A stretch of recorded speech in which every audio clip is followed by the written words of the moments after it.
Hello there, welcome. Today I'm going to talk a little bit about my 2003 Carrera, and I'm going to compare and contrast it a little bit with my 2001 Carrera 4, and then take it for a little drive. Enjoy.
Well, hey there, I finally picked up my 2003 Carrera. I picked it up in Raleigh, North Carolina, flew up there and drove it home, had a nice long drive home, and no issues at all. I mean, the car's in great condition.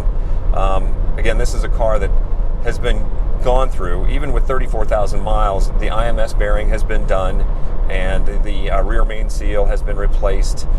Clutch and pressure plate, throwout bearing, and all that stuff has been done as well. So essentially, it should be good to go, and so far, it's really a great driver.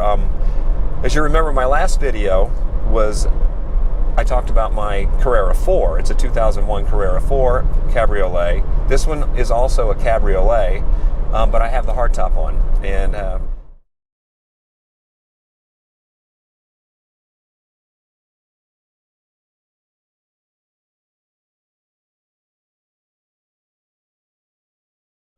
one thing I do know, getting to know these cars better, this is my third Porsche. I had a Cayman first, and then the 2001 Carrera 4 all-wheel drive, and then this one, the Carrera 2 two-wheel drive. I'm really falling in love with these cars. They're so just nice to drive and so well built. And again, I think I mentioned the last time, I am a pretty much American muscle guy. I've always had Corvettes, Vipers, and muscle cars, Mustangs, Camaros, things like that. And this thing is just really a joy to drive. For 2003, they bumped the engine size to 3.6 liters, up from 3.4, and it has 315 horsepower. So it makes it a little bit nicer. It goes a little bit faster, I think. But I've really begun to feel, and I'm driving it up to the North Georgia mountains right now. I'm going to take it through some of the windy roads around Dahlonega, and get the feel of how the four-wheel drive compares to a two-wheel drive. It should be pretty interesting. Exterior changes are pretty minimal and very slight. The rear end of the car, the exhaust port openings are a little bit larger, and the rear valance is just a little bit different the way they finished it. The bumperettes are painted on this car as opposed to the 2001, which are black. The front end, the air intake openings are much larger and kind of resemble a S model or even a turbo. At the roundabout, take the second exit onto Dawson Forest Road East.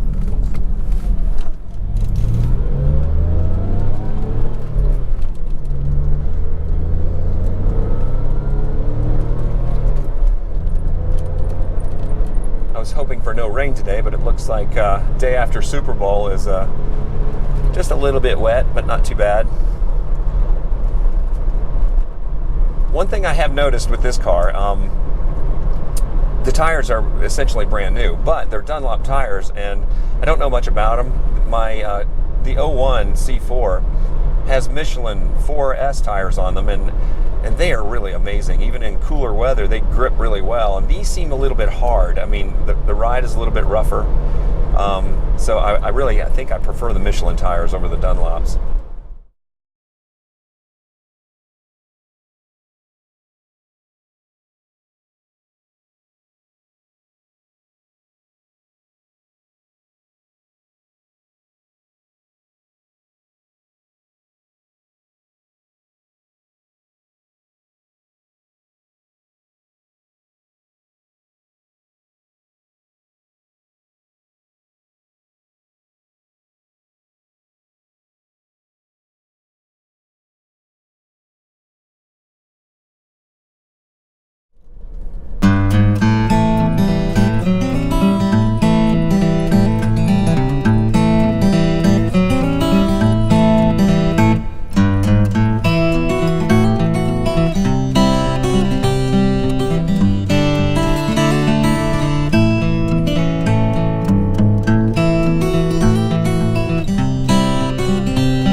couple things that I'm going to go over are the exterior changes and interior changes, which are pretty minimal. Interior-wise, got a different cup holder, which actually works a lot better than the old one did. And in fact, it will hold a bottle of water pretty securely. It's a small opening, but I feel like it's not going to fall out like the other one. So that's not bad. And gauges are a little bit different. Console is definitely different in this car. It's got the carbon fiber package, little carbon fiber dress-up trim around the shift knob and the brake handle. This car has vinyl dash, whereas the 2001 had the leather package, which is pretty nice. But the leather with the leather package over time, the leather, being a natural material, it shrinks and stretches, so they had a little bit of bubbling on the dashboard, which isn't too bad.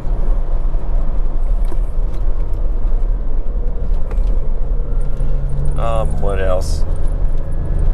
This car has heated seats. My 2001 does not. One thing of note, this car does have a real glove box, which the 01 does not. It has a little tray under the steering wheel, right under here, to hold your owner's manual and whatever else you want to put in there, which seems pretty rickety. Again, this one has the hardtop, so it's pretty quiet in here, and even though it does have a hardtop, the soft top, when it's up, is fairly quiet. The last video I did with the 2001, it stays pretty quiet inside, even with the convertible top up. So if you bought this base model Carrera 2 back in 2003, it was about $69,000. And if you wanted to get a 4S, the four-wheel drive S model, which would give you everything turbo look, the new body panels, wheels, tires, brakes, suspension, all that upgraded, it would set you back about $13,200 added on. And if you wanted to jump up to the turbo model, that car was about $119,000.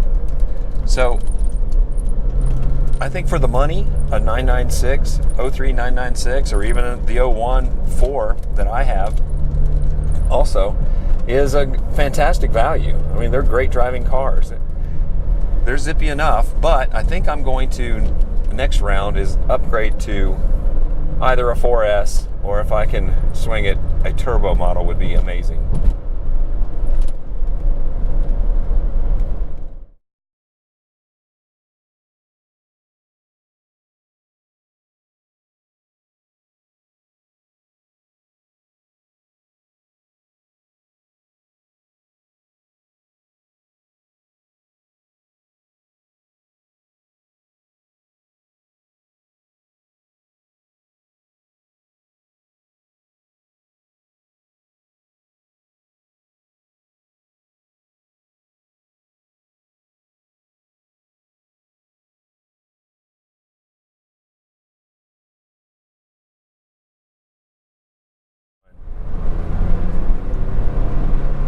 So the 2003 Carrera comes with the same transmission options. You can get a 6-speed manual or the Tiptronic, which I really don't care for. I mean, it's just not the same driving experience as a 6-speed car.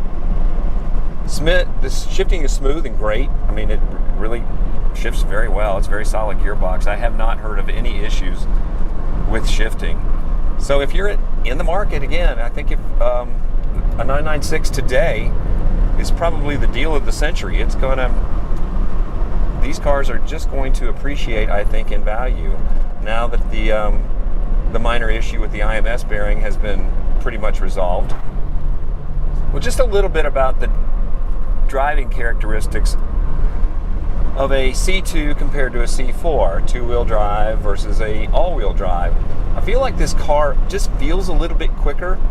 The all-wheel drive 4 feels a little heavier, but I will say that pulling out of corners, you can really feel the all-wheel drive kick in when the fronts are pulling to their max. You feel it pull, and I don't feel like I'm going to get in any trouble if I had to slide around a corner. But the two-wheel drive just feels a little more nimble, and I'm sure it's because of weight in the front end and all that. But it's different, and I think I thought that I liked the 4 better, but I think I like this one better. It just feels lighter. I suppose that if I were in a area where I drove my car in the wintertime and it got a little icy, I think that that might make a big difference. I see on the internet all the time guys that are out playing in the snow in their Porsche, and I just cringe when I see that. I don't think I could do it. That's for a Jeep.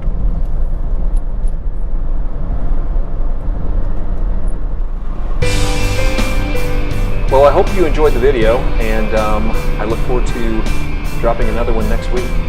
Take care. Bye.